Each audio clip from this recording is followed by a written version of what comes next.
This program is presented by University of California Television. Like what you learn? Visit our website or follow us on Facebook and Twitter to keep up with the latest UCTV programs. Also, make sure to check out and subscribe to our YouTube original channel, UCTV Prime, available only on YouTube.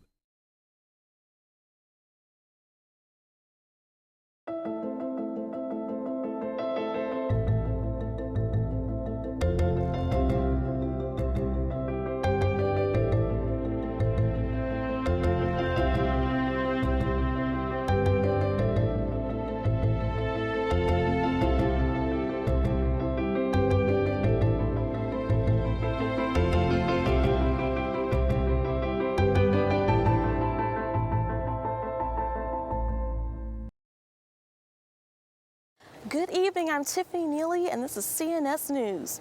Tonight we'll bring you stories of interest, compassion, and science from around the Bay Area. It's no secret that the economy has seen better days, but we found some businesses that seem to be adapting pretty well. In San Francisco, cars with mustaches take on taxis. Reporter Marta Franco has that story. If you've spent time on the streets of San Francisco recently, you may have noticed cars with an unusual accessory.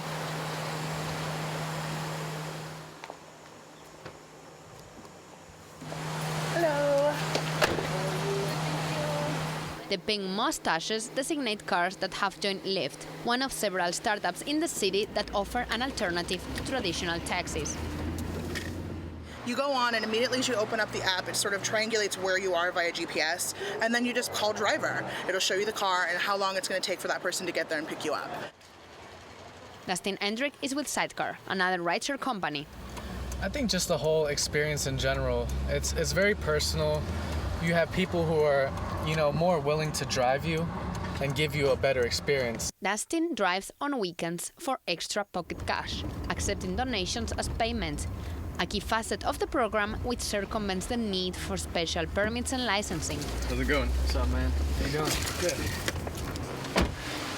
This has raised the ire of the California Public Utilities Commission, the state agency that regulates taxis. Commissioners slapped Lyft, Sidecar, and a third company, Uber, with $20,000 citations for not being properly licensed and insured. The issue, says cab driver Mark Ruberg, is one of consumer protection. You can't turn to any regulatory authority because they're not being regulated. So who do you go to when you have that kind of a problem? And these problems are inevitably going to arise. For Sidecar CEO Sunil Paul, it's just a matter of adapting to changing times.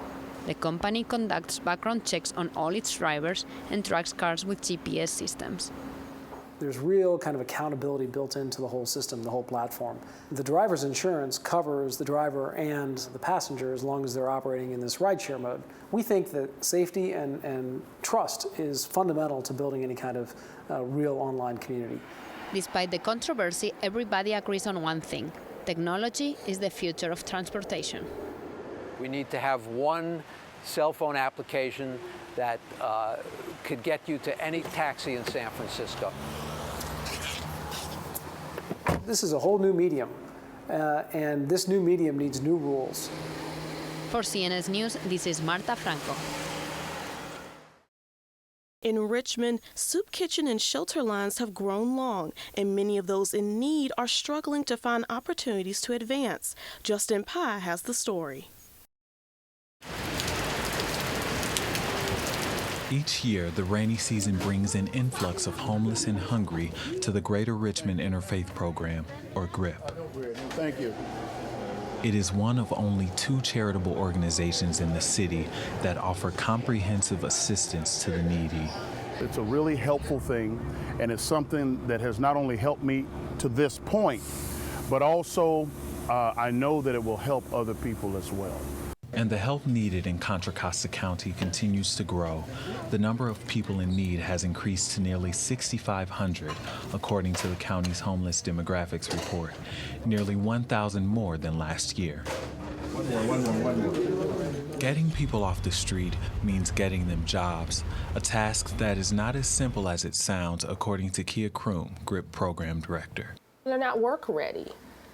And to get them work ready takes time and TLC.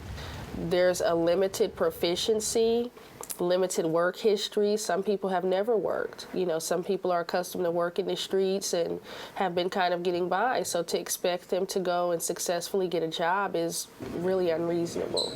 Add to that a criminal past, and the prospect of a job becomes a near impossibility. It's tough because, I mean, people make a lot of decisions when they're younger and they feel like they don't have a lot to lose without maybe thinking that they're going to get older and they might want to change their lifestyle. A fact not lost on Marcella Martin, whose record limits job opportunities. Getting out there having to fend for yourself is hard, you know.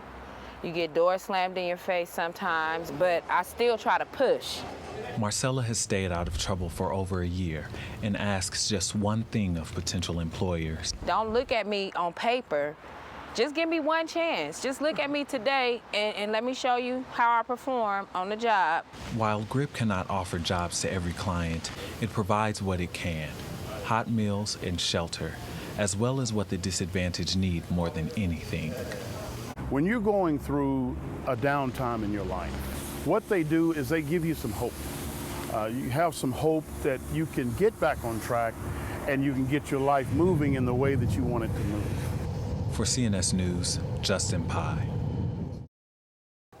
Our next stories bring reporters closer to nature. Up first, Tawanda Kanema tells us the Oakland Zoo is facing a tight budget and some angry neighbors. The Oakland Zoo is home to some of the world's rare exotic animals. This summer, it welcomed the birth of at least 200 animals. But as the animal population climbs, so does the cost of feeding and caring for them. Caring for the animals is one of our largest expenses. The budget for their feed, heating and cooling to make sure that the animals are physically comfortable in their enclosures. Kramer says in order to meet their expenses, the zoo may have to raise membership fees and start charging for other services. The zoo is open 7 days a week and our animals need care 7 days a week, so it's a big fiscal responsibility. That increased responsibility includes costs for animal care at the $14 million animal hospital that opened in October. To make matters worse, the community is up in arms against the zoo's plan to expand further into Noland Park. They want to put a 56-acre expansion behind an 8-foot chain-link fence. It would include a 3-story interpretive center over by those 2 tall trees. And that would be the terminus for an aerial gondola that would come up from the lower part where the zoo is now. It's inaccurate to categorize it as a land grab or a development project, because we're not building a strip mall on the top of the hill, it's more zoo exhibits. But Baker says the plan would damage endangered species. There are 2 rare plant communities there. There is native grassland prairie and maritime chaparral, which is a shrub community. Those are ranked rare and imperiled in the state. Becker says Noland Park is one of the few remaining original grasslands in California, but Kramer says the new plan will go ahead. We're really excited about it. It's going to feature native California animals like the jaguar and the grizzly bear. It's going to be 18 acres of exhibits. Although the expansion project was approved more than a decade ago and construction might not begin for a few more years, some residents are opposed. The idea of it is just really gross to me. You take a natural setting like this and you make a museum. They would be grading, putting roads through it, and excavating.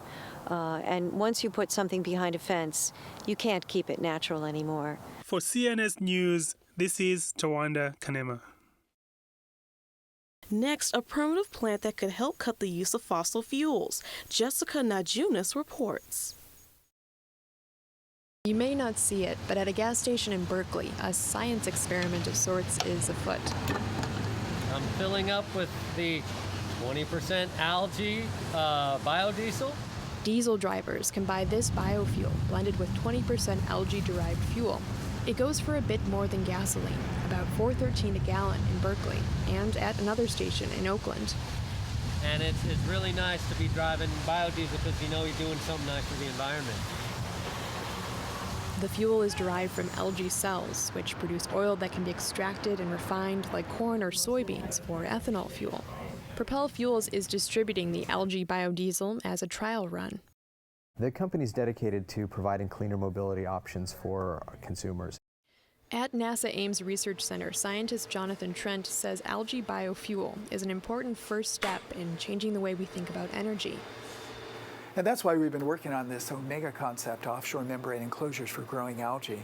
Trent's Project Omega would move algae farms off land and onto bodies of water, like the San Francisco Bay, creating an entirely new resource for sustainability. He envisions harvesting energy above the water, too, from solar panels or wind turbines. The notion that we can use the types of fuels that are currently being made with the types of methods that are available doesn't really get it for us. We need a system that's really scalable. The problem, Trent says, is scalability. Some researchers grow their algae strains in kiddie pools, but to grow it for fuel, you need much more space. By building this offshore infrastructure, you're doing something else that's incredibly important. We're creating an environment where we can do aquaculture, and we're changing our relationship to the offshore environment. For CNS News, I'm Jessica Najunas. Next up, a species of jellyfish with a built-in fountain of youth. Charles Berkowitz has the story. It's hard to see past the beauty and majesty of the ocean. But step past its glossy veneer, and suddenly, you are standing at the edge of a frontier. In an environment of such enormous biodiversity, one animal is truly unique. The Turritopsis nutricula, known as the immortal jellyfish. Most organisms are hardwired to basically live and then die, and for whatever reason, this animal just doesn't. Marine biologist Thomas Reynolds knows jellyfish well. They're fragile and require special food and light. But what sets the immortal apart from other jellyfish is the ability of its cells to morph from one kind of cell to another, to reverse its aging process, and then grow again. Some have even called it the Benjamin Button of jellyfish. I think the fact that that organism does this gives us added hope that in our case we might really be able to do this to heart cells, and others might be able to do this to brain cells or spinal cord cells for spinal cord injury. Deepak Srivastava is a pediatric cardiologist at the Gladstone Institute for Cardiovascular Disease. 2 years ago, his stem cell team managed to create a healthy beating heart cell in a mouse using the same regeneration mechanism as the immortal jelly. He says these jellyfish provide a natural example for what is called transdifferentiation, a rare biological process in which one kind of cell morphs into another. When somebody has a heart attack and part of their muscle dies, they can't regenerate any of it. By redeploying nature's own toolkit into those cells, we've been able to convert them into brand new muscle. Watch how a jellyfish propels itself through the water, and you might begin to see the medical implications. Researchers have likened its undulations to the rhythmic beating of a heart muscle, a potential beacon for scientists as they explore the new frontiers of regenerative medicine. For CNS News, this is Charles Berkowitz. From immortal jellyfish to immortal memories, our next stories deal with the triumph of the human spirit. Avni Nijawan tells us the story of a football team remembering a fallen teammate by battling against the odds. We've never been here before, fellas. You guys have never been here before, and y'all answered the challenge that we needed today. I bet you don't know, that's a team. It's been 20 long years since Richmond's Kennedy High School Eagles made it to the North Coast Section playoffs. But what team members will remember most is not what was gained on the field, but rather what was lost on the streets. On August 5th, 16-year-old Ulysses Grijalva, an offensive lineman for the Eagles, was shot and killed in what is widely believed to be a random act of violence just steps away from his home. Some dude walked up to him, and he was like asking if did he rob him, and he was like no, and then he just shot him. Grijalva was killed while wearing his favorite color, Eagles red. Unfortunately, red is also a gang color in Richmond, which may be why Ulysses was targeted. It shouldn't have happened. He was an innocent guy. He didn't do nothing. So I called my football coach, and he told me the story, and I just hung up. I instantly started crying because, like, for something that big, that never happened to me. Somebody close dying, so I couldn't believe it. But then something surprising happened. Grief gave way to grit.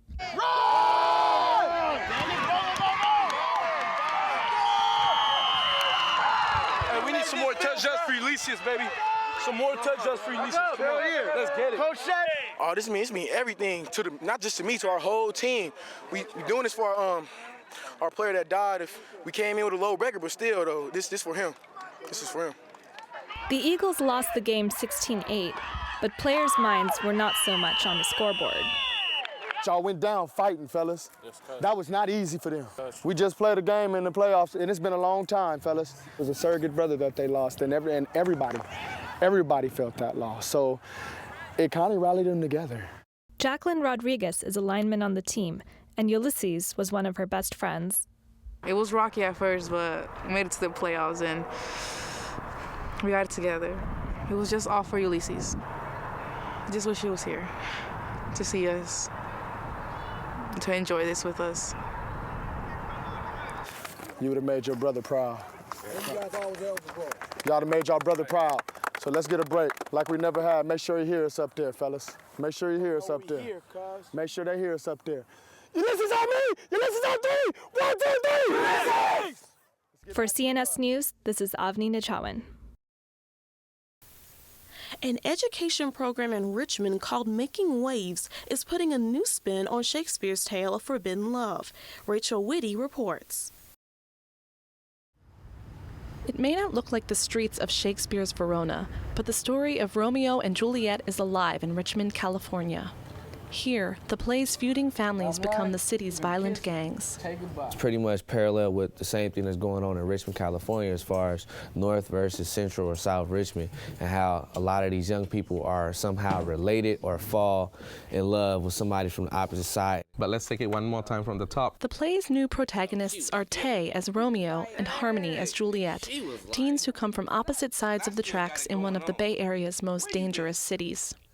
When I was laying down on the floor, coughing up blood, I saw you standing over me with a pistol. But you won't hear Romeo, oh Romeo in this production, more like street slang and slam poetry. It deals with how to survive in a city like Richmond, torn apart by gangs and turf disputes. You get what I'm saying? She has to really be afraid to tell you that. Reuben Morgan directs the play. The adaptation was written by Making Waves graduate, 22-year-old Dante Clark, who plays Tay. We felt like telling our story with telling a story that's already been told, but making it our own. That ain't what I asked you. I said with who? All right, Pops. We introduce people who are from our community to another body of work or another genre of writing, and then bring that genre to where we from in the streets. Boy, don't you know that car is a 1964 Chevy Impala that I had to get customly made in LA for the hydraulics? The group is currently preparing for a springtime performance under the guidance of Making Waves teacher Molly Rayner. They've made this different choice that they don't want to sell drugs, that they don't want to be caught up in the violence, that they want to be poets and activists. For Clark, the goal of the play, titled Tay's Harmony, is to shed a positive light on the city he calls home. I feel like it's important for us to tell this story because I always wanted my city and my people to be on the map. It's like Richmond has always been overlooked. For CNS News, this is Rachel Whitty. Up next, precious plants help one Japanese-American woman move past memories of World War II. Sarah Phelan has that story. Flora Ninomiya visits her last greenhouse every day, tending to her family's only surviving roses. So I try to come every day to cut the flowers.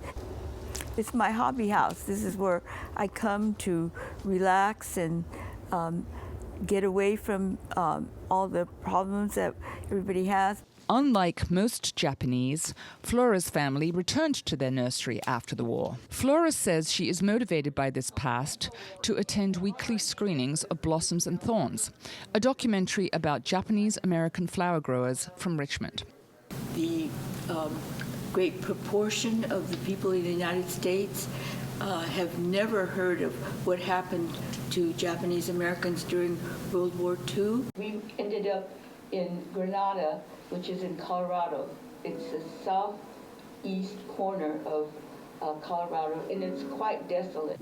We, on the other side of the street, the Caucasian nursery, we thought, what a great tragedy. Lina Abe's father looked after the Ninomiya nursery during the war. We did not think about what it would mean for our Japanese neighbors. We never believed that such a thing could happen, that they would be taken away from their homes and their businesses. This was shocking to us. Thanks to Lina's family, the Ninomias came home and at one point had 50 greenhouses. But global competition interfered, the industry died, and the Ninomias closed their nursery in 1999. When people started removing things from the greenhouse and the glass started being broken, we decided that we had to demolish the property.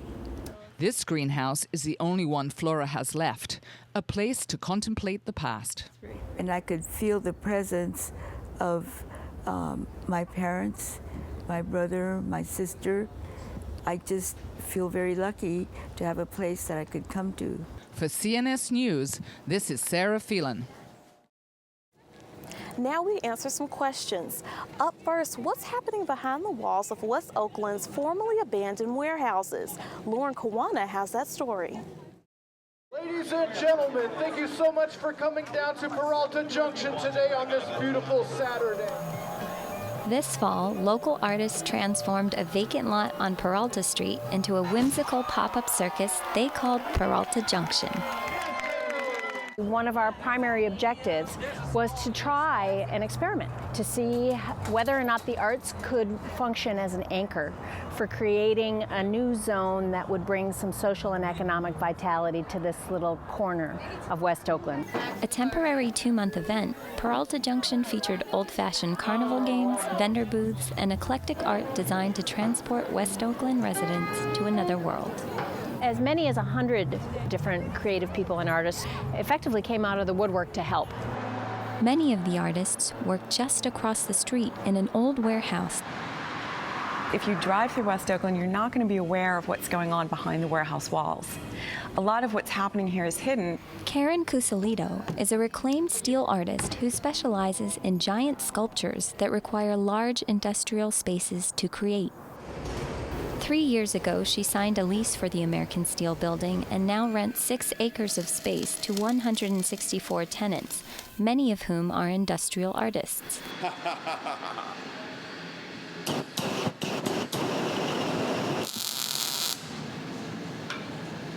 I'm constantly looking for those ways, like Peralta Junction, little canvases to sort of showcase what we are capable of and give artists an opportunity to test drive their actual marketability and retailability.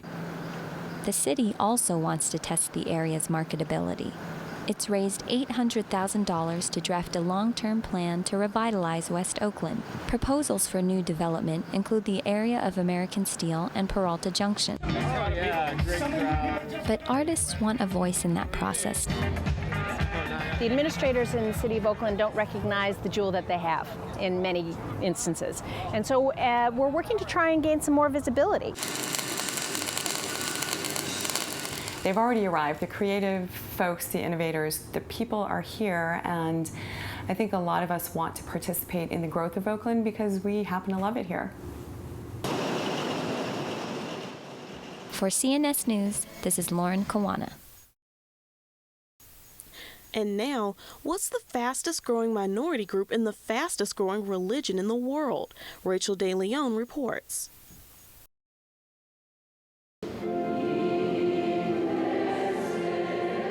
At the Church of Latter-day Saints in Richmond, California, close to 150 people meet each Sunday to pray and commune in Spanish.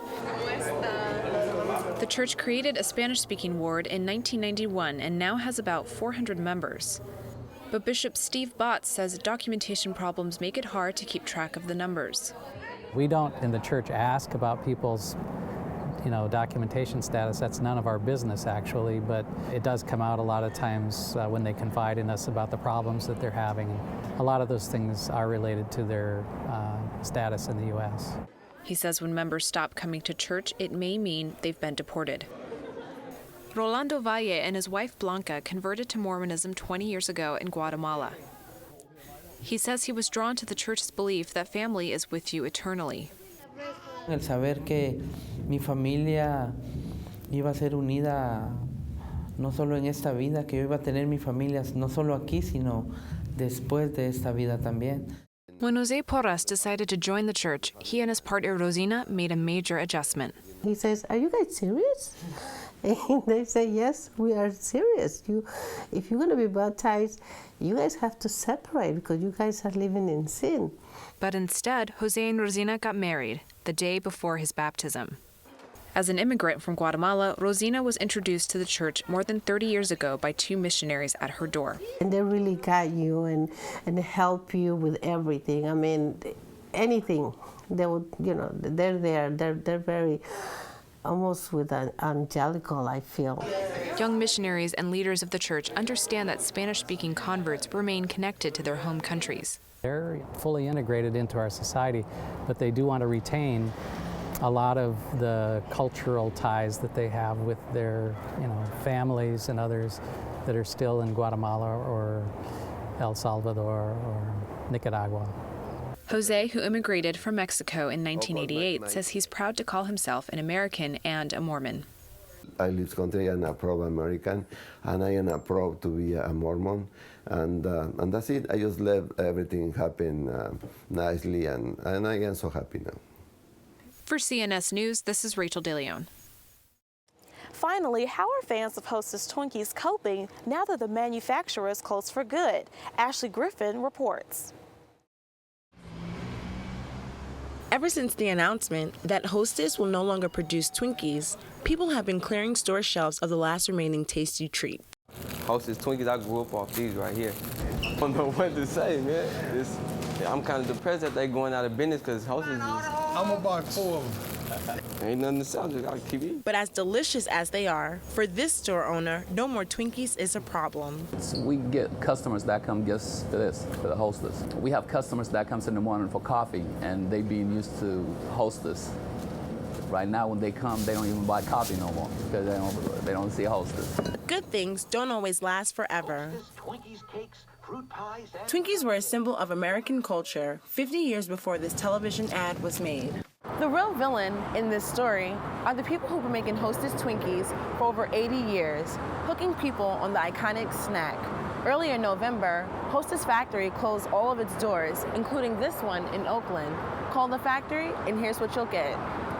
Hostess Brands has closed all of its bakeries and ceased operations. If you are an employee, please do not come to work. To fill the void, one Oakland restaurant is making Twinkies with a twist. In this case, vegan Twinkies. Owner Allegra Madison sells 8 to 10 a day for $2.25 each. Somebody had to pick up the reins on the Twinkies. We couldn't just let them die. It's hard for me to imagine a world without Hostess snacks. Like that, I mean, it was a big part of my childhood. Like it was a special day if you got a Twinkie or a snowball or something in your lunch, and so I haven't really processed the loss of Hostess. Jason Willard tried one last week, and he says he's come back almost every day. They don't have that spongy chemical flavor that I remember the regular Twinkies having, so they actually taste like food. And for people who are willing to pay the price, you'll find Twinkies for sale on the internet, 10 of them for $25. For CNS News, I'm Ashley Griffin. I'm Tiffany Neely. Thanks for joining us tonight. See you for the next edition of CNS News.